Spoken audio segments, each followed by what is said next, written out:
Adriana Hayton, escultora mexicana con amplio recorrido en el mundo del arte, nos recibe en su casa y nos adentra en su imaginario y sus creaciones. Entre caballos, toros, gallos, gatos o perros de bronce, esta gran artista nos da un recorrido por su vida y trayectoria profesional.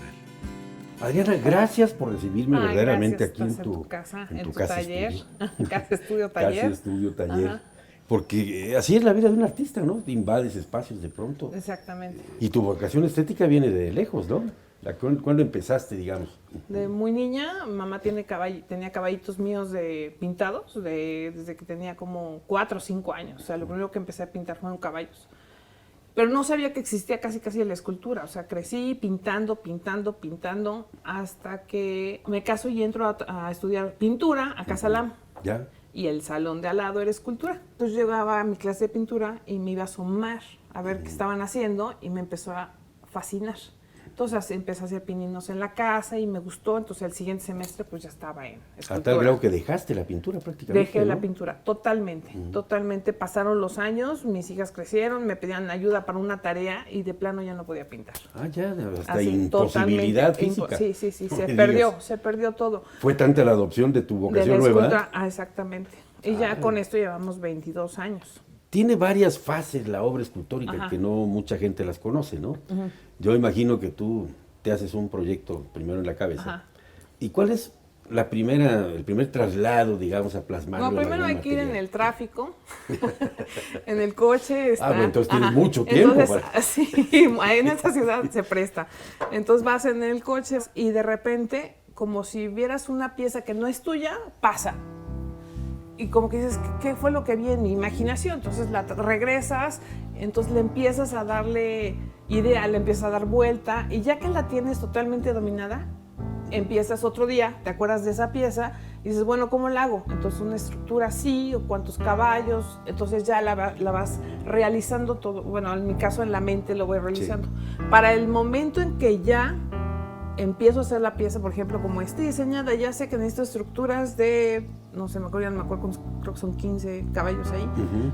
Ya están las 15 estructuras, entonces ya la hago, pero ya está casi totalmente terminada en la cabeza. Todo esto, al momento que lo estás trasladando de tu mente, ¿a qué material? ¿Primero a la plastilina? Primero a estructura. Estructura que puede ser alambre doblado. Me imagino que al mismo tiempo le va a dar estabilidad a Exactamente, la figura. ajá, y no termina siendo tan pesada la pieza. ¿Cuándo determinas que tu obra ya está? Cuando se te acaba el tiempo. O sea, no tienes mucho tiempo. El estilo es único, es la peculiaridad del artista, la característica que lo distingue del resto, la que lo define. Para obtenerlo se necesita conocer sobre lo existente, sobre los grandes exponentes, practicar hasta no poder más y, obviamente, grandes maestros que te guíen en el camino. Y hablando de maestros, ¿tus maestros te corregían? Mis maestros. En Casa Lam estuve con Mili Sidawi, que fue mi primer maestra. Después de ahí conocí a Gabriel Ponzanelli. Con él aprendí más a la confianza de ser escultor. O sea, no tanto el que la herramienta y le pasas y le subes y esto, más al creer en ti, en creer lo que vas a representar. La confianza que la confianza, ajá. Y después tuve la oportunidad de estar con Miguel Peraza. Y de la dinastía Peraza. De la dinastía Peraza, ajá. Que para mí yo adoraba, admiraba, o sea, era un mundo que no podía yo llegar, ¿no? Y con él aprendí el oficio de escultor. O sea, no él siéntate, a ver, haz la pieza bonita, no, él hacer moldes, en trabajar la cera, en la labor, o sea, la chamba verdadera de escultor. Claro, porque uno puede tener creatividad, imaginación y todo, pero te tienes que poner exactamente, y trabajar horas. Y hacer cosas que no te gustan, ¿no? O sea, cosas de que ya hiciste la pieza y ahora tienes que desbaratarla para hacer el molde y te picas con la fibra de vidrio y te raspas y te lastima. Sí, hay cosas que no son. Sacas el molde, él saca la cera y la cera se te cae y te quema. O sea, el oficio. Y ahora mi obra yo la divido en dos. Lo que son tumultos que esto es un tumulto, o sea, son muchos personajes en una sola obra, y otras que son secuencias, que es como un solo personaje haciendo un movimiento, y todo como una fotografía movida, o sea, todos los pasos que lleva a hacer esa secuencia. ¿Y estos personajes así aislados, por ejemplo, el caso de este caballo y este perro? Bueno, ese no es aislado, es una unión de 4 caballos que van a estar así como que muy amontonados, o sea, van a ser una sola pieza, pero ahorita aquí nada más está uno. Y esa es Dorita, la perra de una amiga que le estoy haciendo su mejor amiga. Entonces también trabajas por encargo, casi sí, por encargo. Sí. No, o sea, cuando hay chamba hay que aprovechar y dejamos nuestra obra a un lado, ¿no?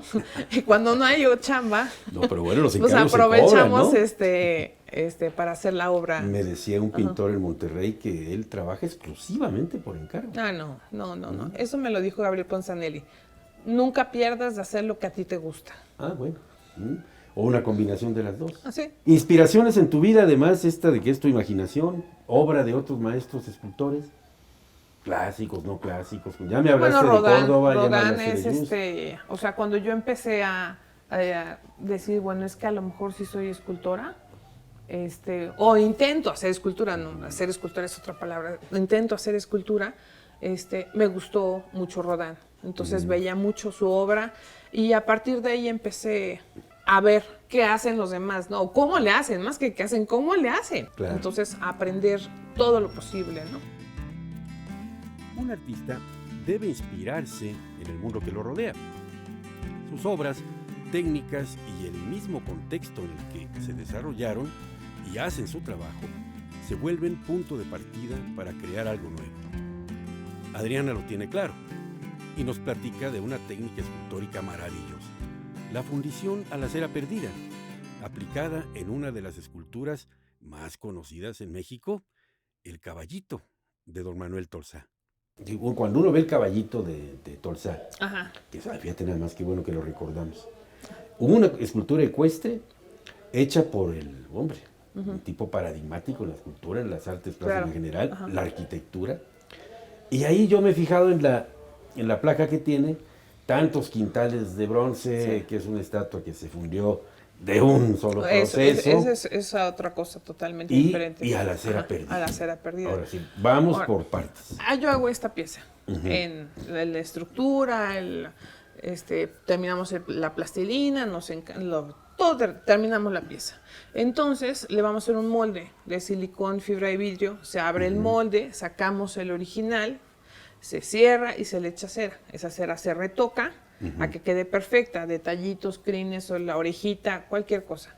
Esta pieza se va a llevar a la fundición y le van a hacer como una cubeta con ladrillos, ¿no? Entonces le van a poner sus tubitos de entrada con cera y un vasito desechable o dependiendo cada fundición.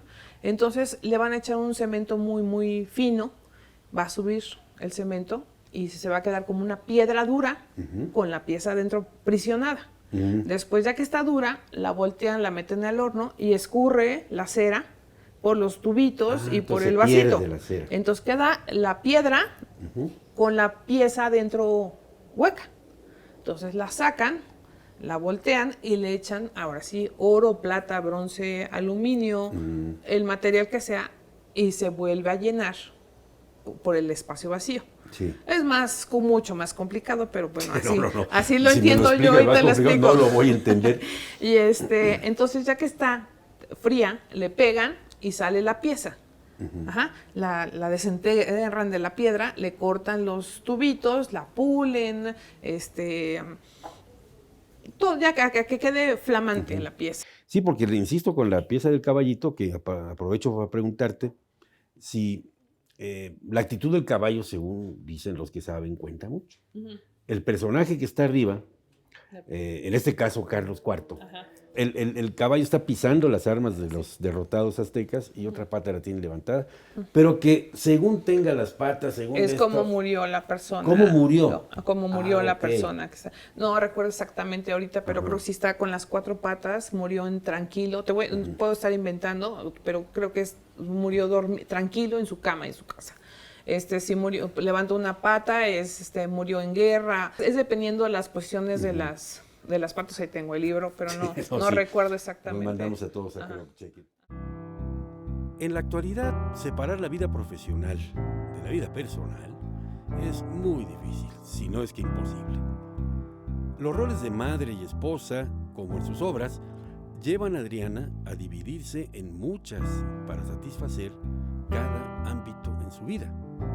Es así como los 5 miembros de su familia, su esposo, sus 3 hijas y Marduk, el perro, se han adaptado a un ritmo agitado, sin dejar de ser el apoyo de esta gran artista en este nuevo México. ¿Cuánto tiempo le dedicas a una hora en particular? ¿O dime tus horarios de trabajo? O sea, en lo lógico, que nada se cumple, pero digo, lo lógico es, me levanto a las 6:30, ahorita ya nada más me queda una hija de llevar a la universidad, paseo el perro en el parque, regreso, y me pongo a trabajar, empecé como a las 8, de las 8 a las 2, 3 de la tarde, hago cosas de la casa, de quehacer de la casa, y si se puede otra vez en un ratito en la tarde, y cuando hay mucha presión, pues a veces en la noche. Ya te digo, eso es digno de alabanza, ¿no? Porque muchas personas dicen que además para ser artista necesita uno ensimismarse tanto que tiene que uno que alejarse completamente No, de la eso realidad no y me concentrarse funcionó. en la obra. No, de verdaderamente, Adriana, te admiro, ¿eh? Ay, gracias. Adriana, verdaderamente te agradezco, Ay, te muchas gracias. felicito y me da muchísimo gusto entrevistar personas como tú, Ay, te lo agradezco muchísimo. hacer este nuevo México con gente productiva, inspirada en cuestiones tanto de la vida cotidiana como de la estética llevada a sus Sí. máximas expresiones. Eres muy amable, Adriana. Ay, gracias. Gracias.